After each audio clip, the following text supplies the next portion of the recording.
নমস্কাৰ বন্ধুসকল ইয়াৰ আগৰ ভিডিঅ'টোত আমি বিহুৰ জন্মৰ পৰা উন্নতি হৈ মঞ্চ পোৱালৈকে সুন্দৰকৈ আলোচনা কৰিলোঁ আজি আমি বিহুৰ তাৰ পাছৰ পৰ্যায়টো আলোচনা কৰিম ৰব তাৰ আগতে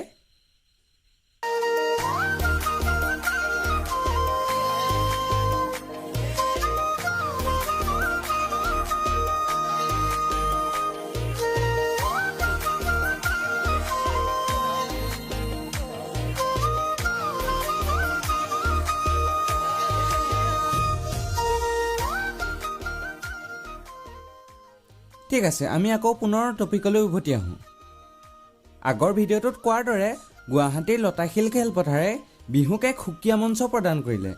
সেই লতাশিল খেলপথাৰৰ বিহু আজিও জনপ্ৰিয় ই বিহুক এক মঞ্চ দিয়াই নহয় বিহুৰ উৎকৰ্ষৰ কাৰণেও যথেষ্ট কাম কৰিছে আপুনি ভাবিব কেনেদৰে যদি আপুনি লতাশিল খেলপথাৰৰ বিহু চাবলৈ গৈছে তেতিয়া আপুনি গম পাব যে তাত বিহু সম্ৰাগীৰ প্ৰতিযোগিতাত কেৱল নাচনীগৰাকীৰ নাচ চাই বিহু সম্ৰাগী নিৰ্বাচন কৰা নহয় তাত নাচনীগৰাকীয়ে নাচ শেষ কৰাৰ পাছত যিকোনো দুটা প্ৰশ্ন নিৰ্বাচন কৰিবলৈ দিয়া হয় আৰু তাৰ উত্তৰ দিব লাগে আৰু প্ৰশ্নবোৰো হয় সম্পূৰ্ণ বিহু সম্পৰ্কীয় লগতে সেই দলটিৰ ঢুলীয়া আৰু পেপুৱাকো ঢোল আৰু পেপাৰ বিষয়ে প্ৰশ্ন সোধা হয় আৰু সিহঁতৰ সাজপাৰ পৰ্যন্ত বিচাৰকে চকু ৰাখে ভাবক কিমান নিখুঁতকৈ পাতিছে সেই বিহু তাৰ পাছৰ ডাঙৰ পদক্ষেপটো ল'লে DY365-এ DY বিহুৰাণীৰ যোগেদি 2010 চনত আৰম্ভ হোৱা এই অনুষ্ঠানো যথেষ্ট দক্ষ বিচাৰকৰ দ্বাৰা পৰিচালিত লগতে বিহুগীতৰ কথা ক'বলৈ গ'লে খগেন মহন্তদেৱে বিহুগীতক এক সুকীয়া পৰিচয় দি থৈ গৈছে যিজনক আমি বিহু সম্ৰাট বুলিও চিনি পাওঁ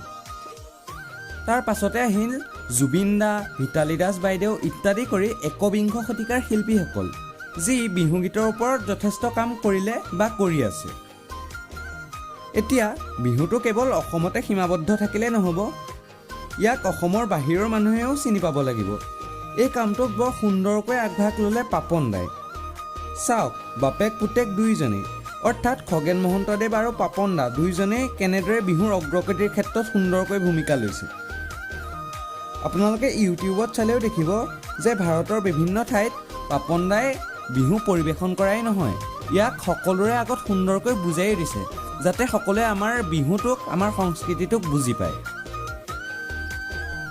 শেষত আপোনালোকে যদি এই ভিডিঅ'টোৰ প্ৰথম পাৰ্টটো চোৱা নাই তেতিয়া বাওঁফালৰ ভিডিঅ'টো ক্লিক কৰি চাব পাৰে